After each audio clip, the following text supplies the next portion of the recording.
Hi, and welcome to the End of Life Journey and Beyond, the Sands of Time. My name is Lisa Strahs-Lorenc, and I'm a bereavement specialist. Hey, Susan, nice to see you. Hi, Lisa. We were out for a couple of weeks. I know you were away, so it's so lovely to see you again today. My name is Susan Capurso. I'm an End of Life Doula and a legacy specialist. We're both authors, by the way. You can find both of our books on Amazon.com. And I'm really excited today. We've been having a lot of guests in the last few videos. So today it's just Lisa and I, and we're talking about an important subject about being present, right? Being I'll present. call appreciating life. Appreciating life. Appreciating life, whether you're healthy, Yes. whether you have a diagnosis and it's at the end of your life. So this is really for everybody. Yeah. And you know what we know? We We know that nothing is determined. We know that we have no idea what's going to happen. We have the present. We don't know the future. You know, people sometimes live in the past, but we really need to look at the present and appreciate our lives, which many people don't. They put off things. They say, okay, in 10 years, I'll do this. 5 years, I'm going to have this. And, you know, look what happens, because things happen and nobody can predict any of those things. Lisa, I do believe in my heart that we don't think about things in general that we haven't come across, that hasn't crossed our path, right? I remember going back before I lost the 14 people in my life within a 2-year period. I remember before that, and I remember saying, my God, thank you, God. I'm so lucky that I haven't experienced a lot of loss in my life. And I was so happy about that. And I was appreciative and grateful for that. However, I wouldn't be here today if I was still in that time period, because I think that you need to really travel through an experience in order for you to become more educated, appreciative of the experience, and grateful for the things that are in your life. So I had just the opposite, right? Until you came to that, those situations, and that's an incredible amount of loss in such a short period of time. For me, it was loss throughout my life. Starting at 2, losing my mother, then 30, losing my father, then 46, losing my new mom, and then, 55, losing my husband. So I absolutely knew from the beginning of my life that life was never going to be counted on. You never knew how it was going to be. My biological mother, my father died suddenly, without any kind of, advance notice or anything. You're talking about just, a heart attack, being hit by a car. So those things awaken you to realizing that you can't just take life for granted, and that every day needs to be counted on, every day. And so maybe I was more serious in my life, and maybe other people were lucky that they didn't have these deaths. Usually the first death is a grandparent, and Right. the kid is maybe in their teens or something, the grandparent dies. But growing up like this, I absolutely knew that anything could happen at any time. Yeah. And so I don't need a diagnosis. I don't need somebody to say you only have 12 months left, you only this or whatever. I don't need any of that. I know and appreciate every single day of my life. And I do things that make sure that I take those days and make them worthwhile. But you're blessed in that way. You're blessed that you have gone through tragedy, maybe a little bit more spread out with your loss, but you're blessed in that you realize these life lessons early on and along the way. See, I didn't realize there were any life lessons to be learned. Yes, I lost my grandparents, just like you said, when you're younger. And I wish that it had been different and so forth. But the real tragedy struck when I lost my husband, after you're with somebody for 27 years or whatever that was. Yeah. And that's where you start to think, wow, that was unexpected. The flu, not COVID, the regular flu. Yeah. One weekend he's not feeling good, and by, he's intubated days later. So it's just you. I learned from that bulk experience that I had within 2 years, whereas you learned all along the way. Wherever our journeys took us, we ended up here together. So we both had a little bit of a different insight, right? Yeah. But we're both here, and we both know that no matter what, being appreciative and grateful for this moment, for this journey, and being present in this moment, because tomorrow's not guaranteed. Right. Right. So let's talk about what that really looks like for people, because I think that people just look at sort of a general thing and they don't understand what that really means. Okay. For me, it means maybe seeing people that I haven't seen in a while, or people who are getting older, relatives and maybe friends who I keep saying, oh, well, we'll see them, we'll get together, and of course with COVID, you want to be safe and all, but you do make an extra effort to travel or to at least call. It was like when COVID was going on and I said to my relatives, hey, let's at least do a Zoom Passover and see everybody. I had 18 people on that call and they said, wow, I haven't seen my cousin this in a long time. We didn't get together, and so Wasn't it wonderful? It was wonderful. Such a great feeling. So you have to actually plan. You actually have to do things. You have to do something that makes that happen. You can't say, well, okay, maybe in a couple of years, I'm going to do this. Right. You can't do that because I found with my own family, there's disconnecting happening. And I think, and for no particular reason, maybe things didn't happen in particular, but, divorce and children moving out of the house and moving away, and you sell your home and we don't have the holidays in the same place anymore. Yeah. So many different things happen, but if we don't keep that connection, it's certainly not going to be there. That's and right. by you pulling that Zoom off like that was awesome. It was awesome. Here I was teaching my 95-year-old aunt how to do Zoom and holding it for her, having her aide help her. And, it was just, and when she saw everybody, that was priceless on that. Oh, I haven't seen you in such a long time. And it was amazing. It was amazing. But as I said, if you can stay safe and do some in-person things, I'm going to go see my aunt in Elkin. I'm going to go see that aunt that I just said. And these are people in their 90s, who I haven't seen in many years, and take the proper precautions and stuff. And just things that people have been putting off. I wanted to go out east, or I wanted to, even to bed, maybe a bed and breakfast, or maybe a Airbnb, or I don't know. But the thing is, people just keep putting things off. Oh, yeah. And especially right now, when things are just, they're difficult, they're challenging. It's not just so easy. You have to actually plan. And you're so right, because we're all about pre-planning, right? Yes, yes. But let me ask you about the person who doesn't have a lot of family, because I have met and known many people now, even with my own family, it's shrinking, because different things have come along across the, along the way. Yeah. But what would you say to people that don't have a lot of family, like you were able to do that Zoom with? So to me, your friends are your chosen family.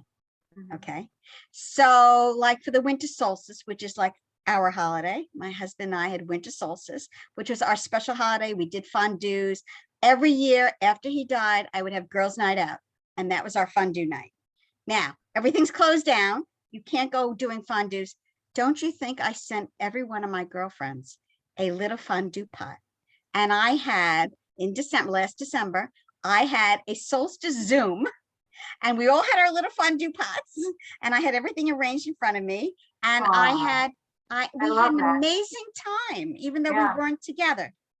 But these girlfriends mean the world to me, and they're special, and they share my life. And and they're from different parts of my life, by the way. Some are people who I've worked with, some people I marched with, some are people who, have been neighborhood friends and stuff. They're from different parts of my life, but I brought them all together because they all mean a lot to me. And that's an extra effort, and that's a planned thing to do.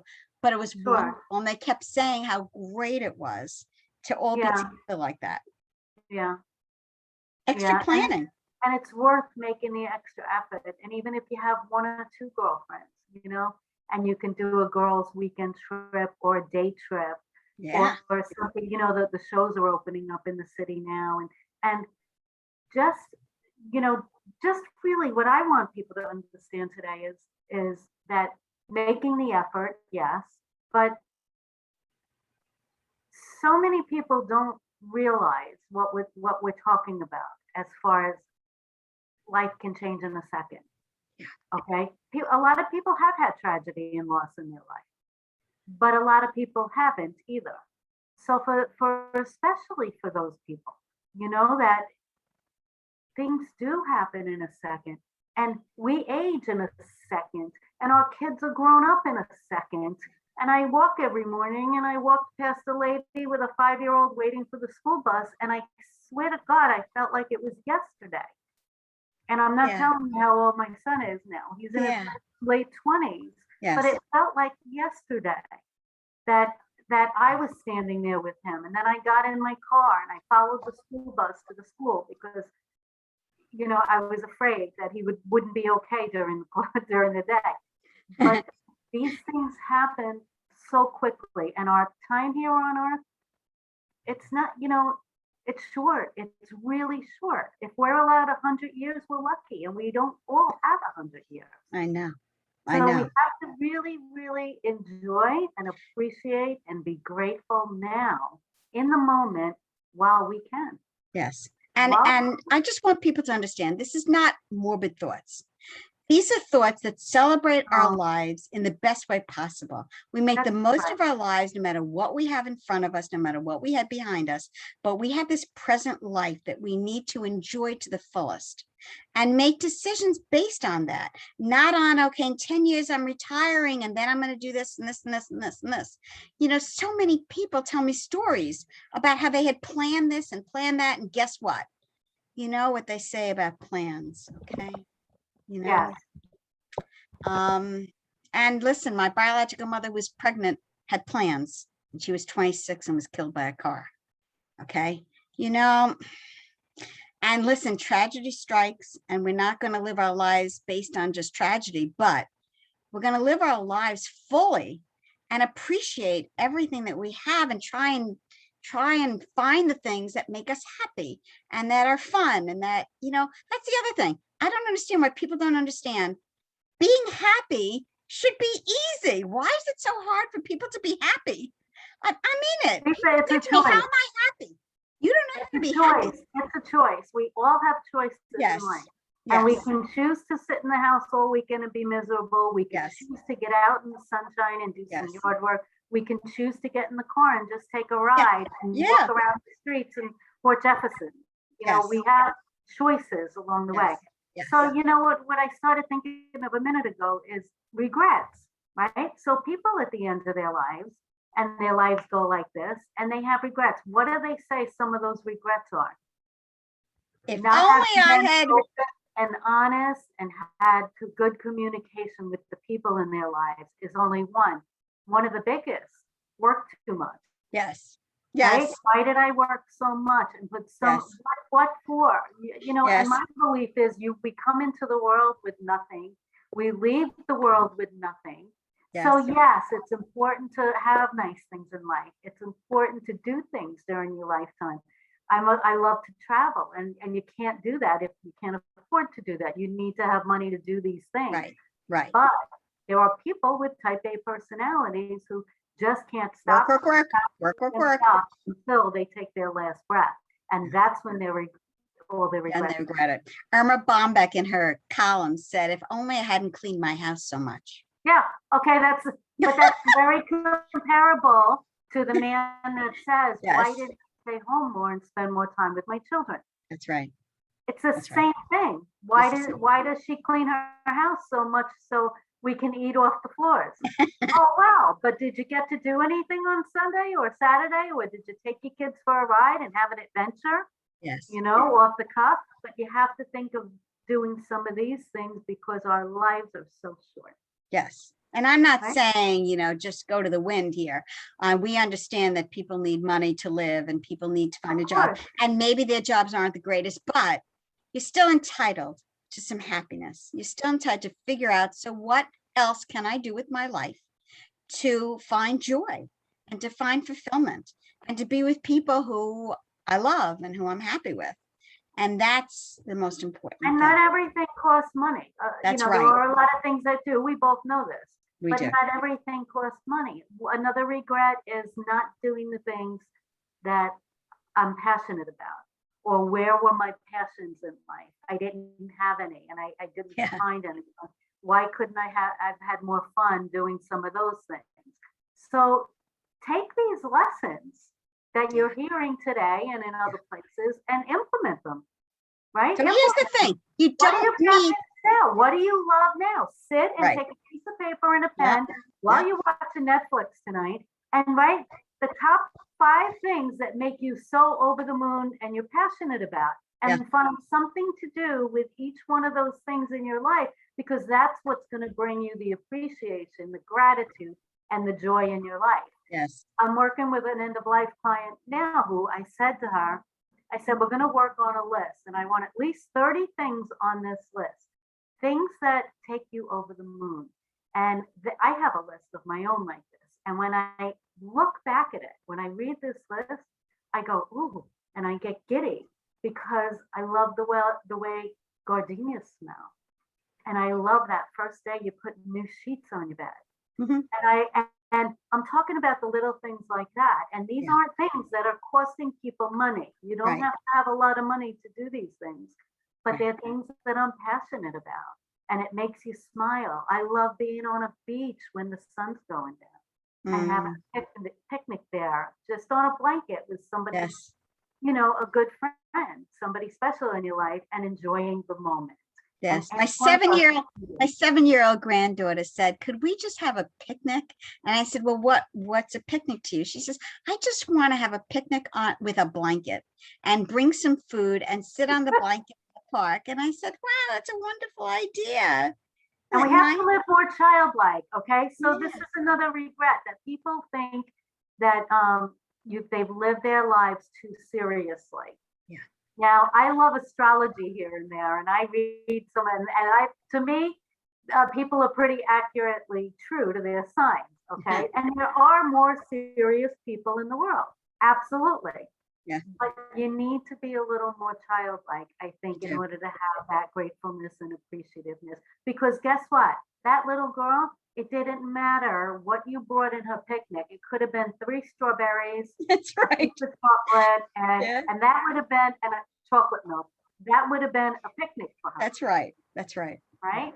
That's right. So you need to have that sense of wonder and not be so serious about life, because before you know it, you're going to be 85 saying, why was I so serious? Boy, this went so quickly. I love the Right? idea of writing things down. I got this bucket list book, and it's places you want to go, things you'd like to do, and some other like categories, and I just started writing down, like you, fun things in this book. And I started checking them off as we were doing them, really cool, fun. And there are books like that available that you There can find and keep it on the coffee table in your living room and fill out a question a night. That we're in no rush. We're not talking about being rushed, like something's going to happen and worry about it tomorrow or next week or next month. Right. That's not the whole point of this. The point is to start implementing. Another regret of a dying person is that they didn't really spend enough time with their friends and family. Yeah. And that we know is so important. Sure. Some of my best moments are when I'm with friends, or I can entertain a little bit or be entertained, and just laugh and have regular conversation and have that communication and intelligent conversation. I have other friends that I have intelligent conversations with. Yes. And they teach me so much. It's important to have friends that are smarter than you. Yes. Where you can learn. I'm a life learner, and all the books I read are about, I don't feel like I'm getting anything out of a book unless I can learn from it. So most of my books are nonfiction, and I need to be learning. Me too. I love Or you nonfiction. have friends you can learn from, or books that you can read and learn from. These are all, important things. Be present about your life and what life is, right? Yes, What life is all about. yes. And don't take it for granted. We can say this more than, well, not more than anybody. Everybody's had their share of heartache at some point or another, but we But know you don't need to have something coming up where now you say, oh, I have to do this. You can just look at your life and say, I want to do this and this would be fun. And we laugh a lot, my partner and I, we laugh a lot. And we did funny things and just enjoy moments, yeah. That's how you live your life. My husband was the comedian in my house. When I tell you, he made me laugh for 26, 27 years being with him. And my house was loud because he was always laughing, always the jokester, always finding fun out of something. And it was great. And now that he's gone, my house has become quiet. It has become quiet because I'm not like exactly the way he was. My boys, well, one of my sons is pretty hilarious, but they're still not him. They still, that presence isn't there with that humor. And we all miss that. And that's what I'm saying. Look at your family with their faults and all, and know that this can all go away tomorrow, and love them for their qualities and who they are now. My husband and I were very serious. We really led very serious lives, but I don't have any regrets because of what we did. Buying an RV and traveling around and going camping and camping with a lot of kids and stuff. And going on cruises and just enjoying life. We really enjoyed life. We enjoyed our family. We spent time with the family. We really, and yes, there's sacrifices and you work and you try to do things, but you balance your life and you figure out what's important. It doesn't seem like you were too serious. It sounds like you had a pretty good balance there.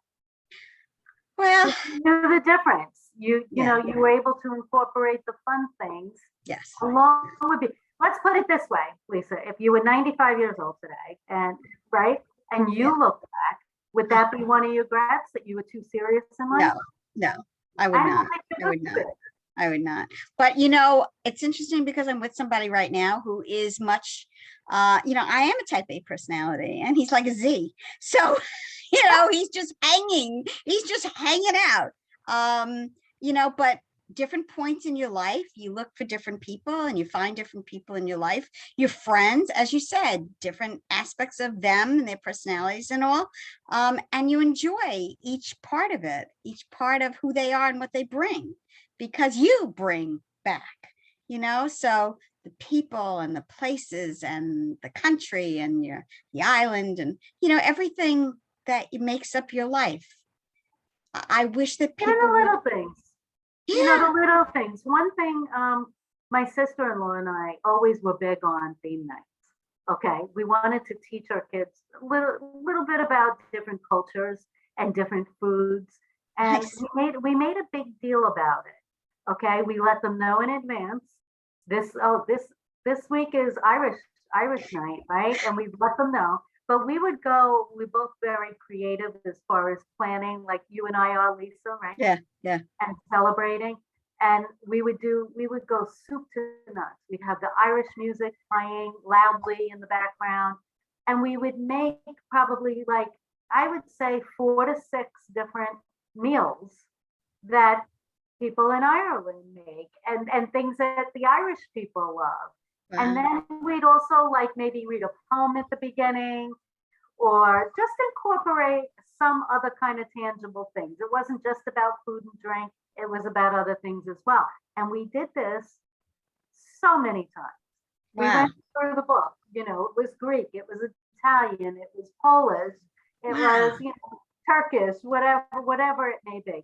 And we gave good memories to the kids. What fun. Wow. Wow. Yeah, doing it. During COVID, we usually have Thanksgiving together. And we were really worried at that point in time. Were we vaccinated this past? I don't think so, right? No, vaccinations just came out in February and March. That's right. So we weren't vaccinated yet. And we couldn't handle it, but we were all getting like a little stir crazy. Nobody's seen each other. We can't do anything. So what we did was, and this was pretty cool, we got creative. So we each had our own dinner at home with our family. And then about 8 o'clock at night, her whole family came here. It was pretty cold out that night, and all had coats on and brought little blankets. And I have a lot of chairs around the fire pit.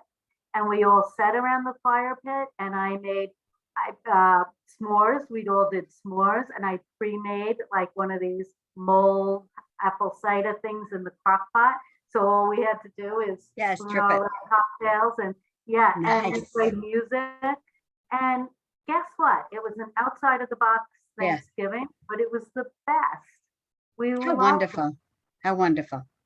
Yeah. Everybody loved that. So things change, and our channel is about end of life and Yes, afterwards. And it is. these kinds of changes you can implement into your life. So Yes. that right there, and this wasn't a change because of the loss that my Right. family encountered. Right. It was a change because of COVID, Yeah. right? Yeah. But we mindfully thought of something else that we could bring into the fold, into the mix, and we had the best time ever. So seasons change, things change, but if you continue to be grateful for what you have and appreciative, we can still continue. But your to make the good story ones. actually tells us also about what's important. So it's important that you do something that was special with these people, okay? And you made an effort to figure out creatively what that would be. Now, other Right. people aren't going to go to the trouble because they think, oh, it's too much trouble, or I can't think of anything. And so it's a matter of priorities. So what's important? What do I really want? What do I want? Do I want to see people? Do I want to Zoom with people? Or, okay, I'm sorry, there's nothing we can do about it. So that's it. It's like my solstice thing, 12 women on a solstice call. And yeah, That it's was not the same as wonderful. having these women at my table like I had all those years.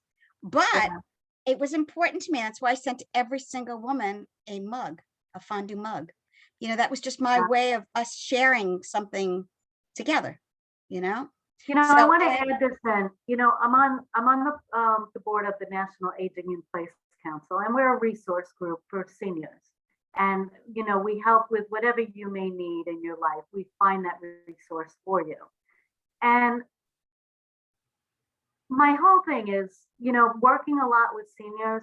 Not everybody has a lot of family, Lisa, or a lot of friends. Yeah. When you get to a certain age, some people are blessed to have lots of friends when they're seniors. Yeah. Some people are very alone. So I just want to mention that if that's the case, there are still different kinds of things that you can do to bring appreciativeness and gratefulness into your own heart, into your own life. And it may be to change things up a little bit. It may be not to do your usual breakfast and lunch and put on Days of Our Lives, which I love, by the way, but put on Days of Our Lives and then, wait till the Wheel of Fortune comes on at 7 o'clock. Maybe it means getting dressed and putting something pretty on that day and taking a walk around the neighborhood, or having somebody take you for a ride and going over to a beach and watching the water, or knitting something, or crocheting something you haven't done in years, or doing a photo project with photos that you have thrown in a box that you said I'll get to one day. Now maybe it's time for you to work on these things, and little things like this will bring you joy and fulfillment and appreciativeness in your life. Because no, I have lots of things to be grateful and appreciative, even with all my tragedy, Lisa. But I can feel for people that are in that situation, that really don't have many people in their lives, and get bitter about it. Get bitter and feel sad or depressed or lonely or angry. Yeah. And you can see why, because they don't have that interaction. Yeah. So, Yeah. and for younger people too, if you're watching this and you have that capability, lend a hand, make a phone call, go next Reach door. out. That reach out My is neighbors so across important. the street, I used to make sure they had flowers on their table every week. And it was just a thing. And they didn't need them. Sometimes they didn't even die, the flowers. And they're like, why are you bringing me more? And he would get aggravated about it. Because you need fresh, pretty flowers in your house. That was my reason. Yeah, I do that once a week for somebody who's 94. And Yeah. she was my mom's best friend. And it's hard. All her friends are gone. And she has 2 sons, never had a daughter. So I'm sort of the daughter she didn't have. My mom's been gone 21 years. She was her best friend. And every week I go to see her. And I bring flowers. She loves flowers. She loves it. And I bring flowers. We did a puzzle the other day. What was that? We did a puzzle the other day. And I made the puzzle on Shutterfly. You can make the puzzle on anything. But the puzzle I picked out pictures that were all her older friends. Oh, And I put them nice. into the puzzle, and I have puzzle glue. I made it into a picture, and I bought a frame for it. And I put it up in her living room. All her friends are in that picture. All the old friends. We had about 8 couples, including my parents, as the group. And of course, they're all gone, but such beautiful pictures of her with them, and her husband has also been gone. And now, do you know how big that project was for her? huge. I'm sure you know. And by the way, I made the mistake. You have to really figure out like what's the best thing to do. I made the mistake of the first puzzle being too many pieces. She was overwhelmed. It was too hard for her. So the second puzzle, I brought it home. I will do it myself. But the second puzzle is only 60 pieces. And I would say to her, what color matches this color? It was very good for her. And we did this puzzle and it was all done. And I said, now I'm going to puzzle glue it. And I mean, there it is done. So I'm also, now she loves cards. We play gin rummy all the time. She loves gin rummy. I'm going to wait for sale, but you can make cards that actually have pictures on them. Yeah. And I'm going to make pictures of she and I, because I have some really good pictures of us. And I'm going to have a card deck that's for she and I. And those little things. It's those little things because, and as seniors age, really, if they're not in that angry, bitter mode, okay, they are grateful and they are appreciative for every little thing. That's a little thing, that puzzle and gluing it, hanging it on the wall of her friends. It's so little, but she looks at it every day and she's so grateful about it. It's actually huge. It's actually huge. Just the time that I get there from 10 to 4 and I'm spending the day with her. Yeah.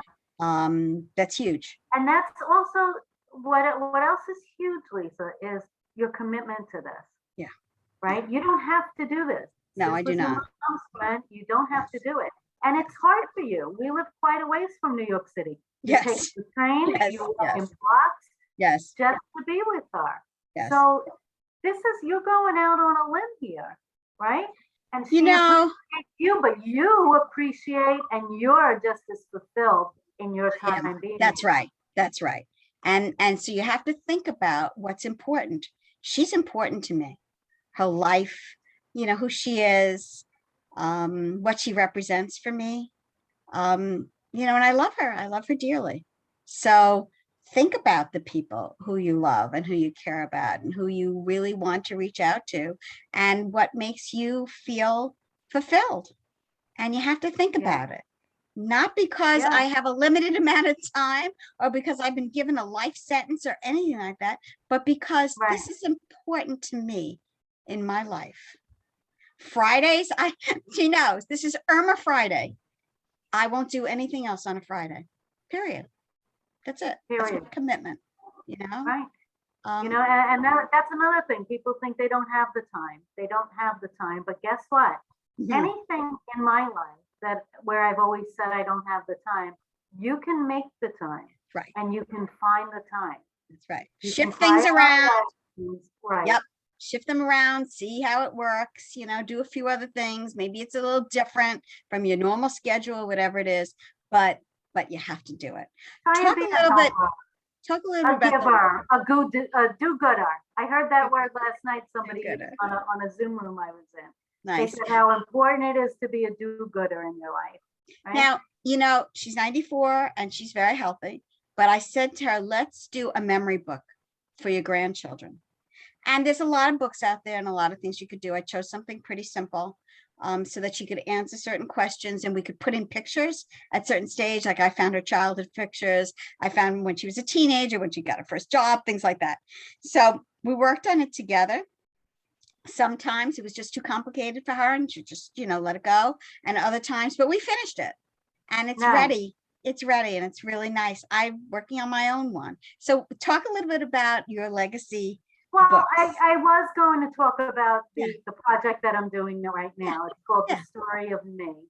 And I was going to tell everybody about that because I'm so excited. I've been doing many of them, and clients and their families are just over the moon. But I think I'm going to save that because in a couple weeks, I'd like to do a video, Lisa, if we can, and I'll talk about that book. We'll talk about scrapbooking. We'll talk about 3 or 4 projects that you can do with your parents or grandparents or friend, or if you're a caretaker. These are things that you can work on with a client or a patient. So I think I'll include it in that video if you don't mind. All right. Nope, not at all. But in the meantime, people need to start focusing on thinking about the fun, thinking about the joy, thinking about what makes them happy, and thinking about what they want to do with the people who are in their lives. You know? And they're not in their lives forever, because we all know it can go like this, just like that. Right. A simple breakfast. Invite somebody over for toast and tea. I mean, have a little tea party. You have to think creatively and think outside of the box, but there are so many little things you can do to have these, you know, loving moments. And this is where you're going to find, you know, the joy in your heart. And let me also mention about moving on. So people who have lost loved ones believe and feel that it's the end of their lives. And it does feel like that, because life will never be the same without those loved ones. And we know that. But I do want to say that life does go on. And we need to concentrate on the fact that the person who died absolutely would want us to be happy and absolutely want us to live our lives the fullest, though it can never be the same. And so we keep those people in our hearts. I talk about my husband and my grandchildren, and I bring them up in different ways, and I do different things. But in the end, I'm still living my life. And so it's so important that people realize, move on with your life as best you can. It'll change as time goes on. You'll have more life as time goes on. But still, don't cut off your whole life. Grieve. You all deserve to grieve, and we all should be grieving. But there comes a point where grief is just part of your life, and the rest of your life is fuller, and will be full in different ways that we didn't even know. Couldn't even imagine. Unexpected. And that just reminded me of the little cartoon that we showed in another video. And I know you probably don't have it right there, but just describe that. Okay. Describe that, because it means a lot to you. About it does. It really says it. Somebody brought it up. One of my friends brought it up, and I said, wow, this is perfect. So it talks about what we believe grief will be. And then it talks about and shows what grief really is. So we all think that you have this jar, which is your life, and grief is huge. You know, it's this ball, that's grief. And as your years go by, here's your jar, and grief gets smaller and smaller and smaller. That is not true. Okay. Here's what really is true. You have your jar and grief. But what happens is grief stays the same because it sits with you, it's in your heart, but the jar gets bigger because your life has other things in it. So grief will always be part of your life. I don't care if it's 2 years, 5 years, 10 years, you know, and yes, time helps and it changes how you think about things. And yes, that's true, but it still is in your heart. And that person who you lost is still there, and you feel that, but your life continues. And I mean, the beauty of it is that you are able to move on, and that jar of life gives you other things in life that you never expected. That's how beautiful it is. Beautiful. That's right. And you have to have an open mind. You You do. know, you can't close your mind off that life's over for me now. Yeah. You have to have an open mind about the things you do, the people that you visit, the new people that will come into your Yes. life. Right? Yes. Yes. And we've said it before, there's all kinds of bereavement groups and there's all kinds of support groups, but there's also groups that just activities, just to get out and be with other people who may be single like you, or, who are just enjoying their lives and having fun. I mean, I did all kind of whitewater rafting. I mean, I met a dear friend who I saw this morning for breakfast on whitewater rafting from a group that just does activities. And I was not there to meet anybody. I was there to just have fun. And we had a ball. We had a ball. And that was 11 years ago. Yeah. Yeah. Yeah. And by doing things with that group of people, Lisa, I'm sure it gave you a sense of feeling safe too. It did. It did. Right? It did. And I didn't have to be a couple or anything. I was just a person who came to have a good time. Yeah. It was a great experience. And I walked away with, a friend. I didn't even expect that. But, we went to a dude ranch together and had a great time. She learned line dancing there and became really good at it and kept saying to me, I can't believe I'm line dancing. I'm so uncoordinated. But, just fun. Yeah. So life is not over, though life is different. We both know that life is different. We do. Yeah, we do. And again, you don't have to have lost somebody, and you don't have to have something like right now where, it's the end of the world or whatever. But what you do need to do is see how precious life is and realize that we're here to enjoy life to the fullest and appreciate our lives. Everything you do. When you don't feel that way, okay, and you're sitting in the chair and your house is quiet, you can be appreciative that you do have the air in your lungs and you still can breathe. You can be appreciative if you can get up and walk to the bathroom by yourself. You can be appreciative that you can make yourself a meal and that you can eat and still try and be as healthy as you can. So appreciate those things if you feel like there's nothing to appreciate and be grateful for. And when you do, then slowly, day by day, you'll start feeling the other things that you could be appreciative for. And make a mindful effort to do that. Sit at your kitchen table and look at the oranges or the apples and say, wow, I'm appreciative that I could have this here and cut one open and enjoy a piece of fruit in my life. Be appreciative for those stupid little things, and then you'll see the bigger things will surround you soon enough. That's true. That's true. So we've both written books, which we really should mention. And we have lots of other things to offer. So I've written 2 books. They've really focused on pancreatic cancer because my husband died from that horrible disease. And it was something that I wanted to do to affirm, his loss and all. So both are on Amazon. Pancreatic Cancer, It's a Family Affair. Pancreatic Cancer, Families Move On, and recounts families and what they've been through. And all the money goes to the Lustgarten Foundation, which is the world's largest private funder of pancreatic cancer research. So, and I also have a website. It's www.familiesmoveon.com. And there's a blog there and things like that. So those are my books. Susan? Wonderful, wonderful. So my books you can find on Amazon as well. Remember Me, The Story of My Life. It's a book filled with prompts that take you back into a moment in time, maybe your 5-year-old bedroom, and the rest of the page is aligned, so you can fill out your own stories and experiences in that book. That's great for you to fill out. A family member or friend, whether they're sick or healthy.